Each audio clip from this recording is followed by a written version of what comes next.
Hello guys, good morning. এখন বাজে রাত 3:30। আমি স্নান টান করে এসে পড়েছি।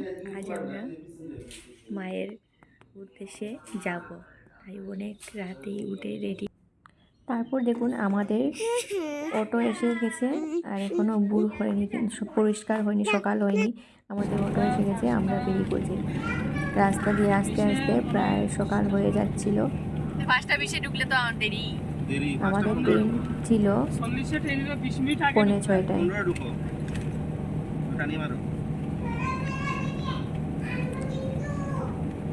তারপর আমরা এসে পড়েছি স্টেশনে। এই যে আমাদের টিকিটও কাটা হয়ে গেছে, এই যে আমাদের ট্রেন। তখন বাজে 5:24। আমরা ট্রেনে উঠে বসে পড়েছি। আর দেখুন আমার ঠান্ডা লেগে গেছে, সকাল সকাল যে স্নান করেছি তাই ঠান্ডা লেগে গিয়েছিল।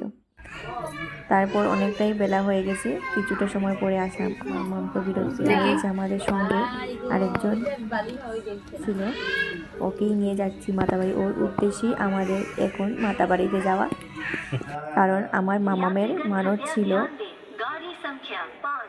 পাটা দেওয়া হবে মাকে, মা ত্রিপুরেশ্বরীকে পাটা দেওয়া হবে। তাই এটা নিয়ে ওকে নিয়ে যাচ্ছি।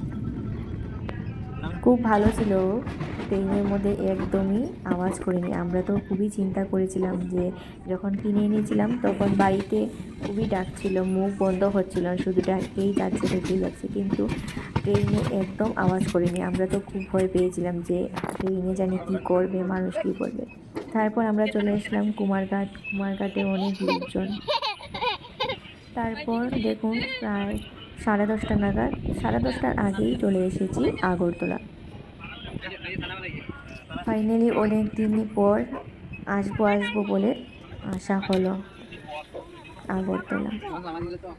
এবার আমাদের অতিথিকেও নিয়ে নেমে পড়েছি আগরতলা।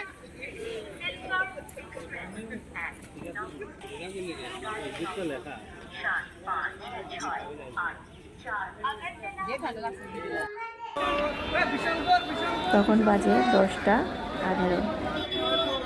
তারপর এই যে স্টেশনে দেখুন কত গাড়ি থাকে, বলবে কোথায় যাবে কোথায় যাবে। আমাদের গাড়ি আগে থেকে বুক করা ছিল, আমরা এখন সেই গাড়ি করে, এই যে গাড়ি, এই গাড়ি করে আমরা উদয়পুর চলে যাব। আমাদের সারাদিনের জন্য এই গাড়িটা বুকিং করা হয়েছিল। আপনারা এখান থেকে পরে কিন্তু স্টেশন 10:30টার পর একটা ট্রেনেও উদয়পুর যায় এই আগরতলা স্টেশন থেকে। আপনারা ইচ্ছে করলে ট্রেনেও যেতে পারেন, তাছাড়া বাস পাবেন, যে যার মতো যেতে পারেন। তারপর আমরা মন্দিরে এসে ফ্রেশ হয়ে নিয়েছি, যেহেতু আমরা স্নান টান সেরে এসেছি, আর এসে অনেকটাই লেট হয়ে যাবে, তাই আমরা স্নান টান সেরে এসেছি। এবার ড্রেস চেঞ্জ করে গঙ্গা জল ছিটিয়ে নিয়েছিলাম।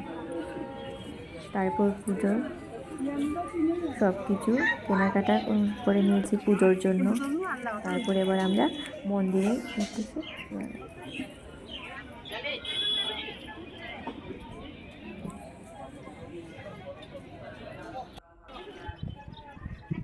এই যে আমরা মন্দিরে উঠছি।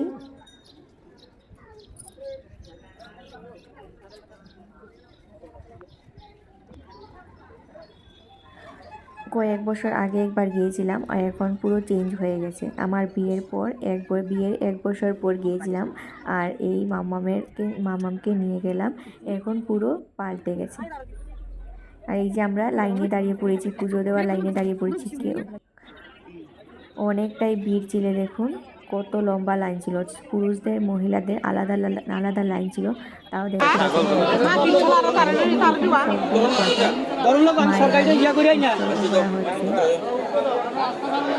আমাদের ঠাকুরের যে বলি আছে আমরা মায়ের উৎসর্গ করে আর এই যে মাকে দর্শন করে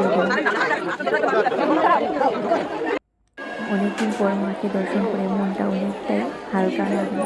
তারপর আমরা পূজা নিয়ে নিলাম, মায়ের চরণানি নিয়ে নিচ্ছি।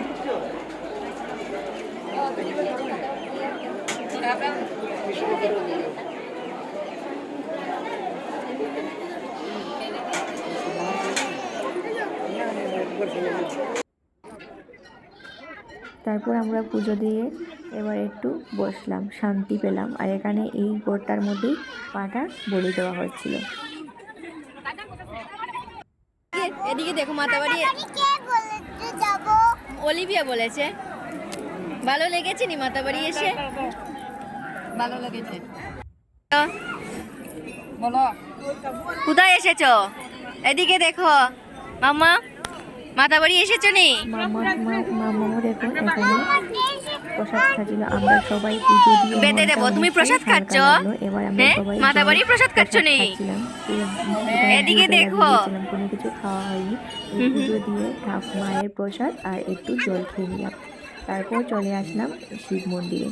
মায়ের মন্দিরের অন্য পাশে শিব মন্দিরও আছে, সেই মন্দিরে চলে আসলাম। আর তার আগে এখানে ধূপধুনা সবাই জ্বালিয়ে দিচ্ছ, তাই আমরা ধূপধুনাটাও আমরা ধরিয়ে দিলাম।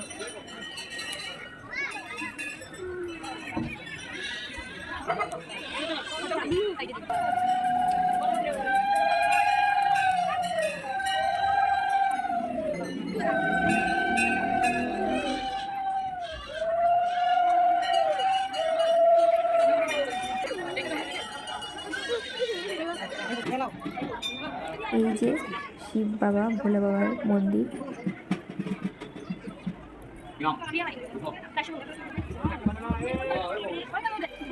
এখানে দেখুন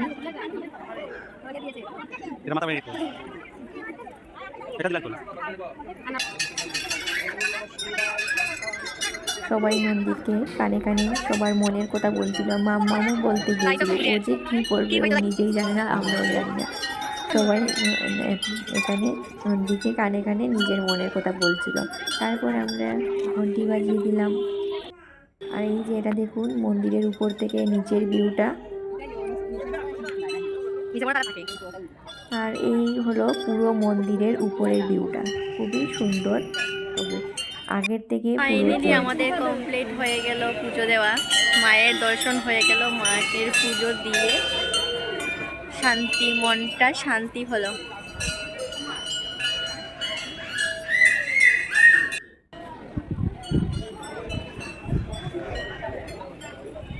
মামা, ও মামা, মামা বলিবি? আমরা তিনজনই পড়েছিলাম হোয়াইট আর রেডের মধ্যে। কেমন লাগছে আমাদের তিনজনকে জানাবেন। তারপর দেখুন এখানে কতগুলো পায়রা, কি সুন্দর পায়রাগুলিকে খাবার দেওয়া হয়েছিল। আর সবগুলো পায়রা দেখুন নিচে নেমে এসেছে, হাত থেকে খাবার খেয়ে নিচ্ছিল। এত ভালো লাগছিল দেখতে। সবাই হাতের মধ্যে নিয়ে রেখেছে, হাত থেকে এসে খেয়ে নিচ্ছিল। মাম্মাম তো দেখে খুবই আনন্দ পেয়েছিল। বেশিরভাগ ছিল হোয়াইট কালারের মধ্যে, দেখতে বেশ সুন্দর লাগছিল।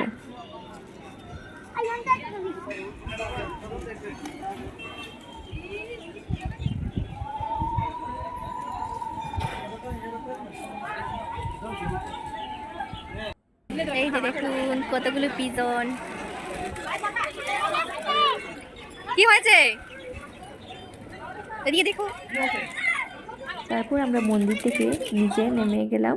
আর এবার নেব মাছের খাবার। নিয়ে নিলাম এখান থেকে 10 টাকা দিয়ে বিস্কিটের বাটি। এবার আমরা মাছকে খাবার দেব। আমাদের অনেকটাই টেনশন ছিল, যেহেতু আমরা পাটা নিয়ে এসেছি অনেকটা দূর থেকে, ধর্মনগর থেকে আগরতলা। তাই কীভাবে নিয়ে আসবো, কীভাবে টাইমের মধ্যে মন্দিরে এসে পৌঁছাবো, টাইমের মধ্যে পুজো দেবো, সব কিছু নিয়ে অনেকটাই টেনশনে ছিলাম আমরা। তবে ফাইনালি সব কিছু সুন্দরভাবেই আমাদের কমপ্লিট হয়ে গেল। এই যে দেখুন কচ্ছপ কী সুন্দর সামনে এসে বিস্কিট খাচ্ছিল। আর অনেকটাই বয়স ছিল কচ্ছপটার, অনেকটাই মানে বয়স হয়ে গেছিল। টোটোয়েস দেখেছো তো? আমরা দেখেছি টোটোয়েস, দেখেছি ফিশ দেখেছি। এই যে আমরা টোটোয়েস দেখেছি। আর দেখবে